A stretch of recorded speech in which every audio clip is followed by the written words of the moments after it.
Islamabad, Pakistan. Pakistan's government struck a deal on Monday with leaders of a fundamentalist Islamist protest movement, saying that the country's law minister would step down in return for an end to demonstrations that had brought violent clashes and paralyzed the Pakistani capital for weeks.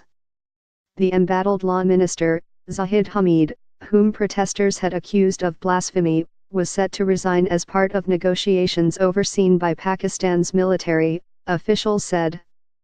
Public anger over the protests' disruption of Islamabad had been growing by the day, and the agreement was widely seen as another in a string of capitulations by the government to religious extremists who command growing popularity in Pakistan. Just a few days before, a judicial panel ordered the release of the Islamist militant leader Hafiz Saeed from house arrest.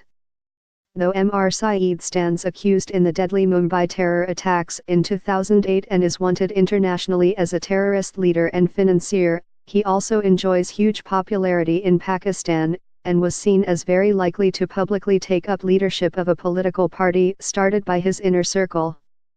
The agreement on Monday was hashed out after violent clashes between the protesters from a hardline religious party belonging to the Barelvi sect of Islam and police officers. The party's leader, the cleric Khadim Hussain Rizvi, had rallied thousands of supporters near one of the main entrances to Islamabad, disrupting traffic for more than 2 weeks. An attempt by the governing party, Pakistan Muslim League Nawaz, to clear out the protest site earlier on Saturday ended in deadly clashes, with at least 6 protesters killed and more than 200 people injured. The government was forced to suspend the operation, but violence quickly spilled over to other parts of the country, especially in Punjab province, the most important political base for the governing party. The law minister's house there was attacked, and several other party figures also came under pressure. On Sunday, Prime Minister Shahid Khaqan Abbasi met with General Qamar Javed Bajwa, Pakistan's army chief, to discuss the crisis. The army chief said his troops would not use force to stop the protests, but agreed to safeguard important buildings around the capital, military officials said.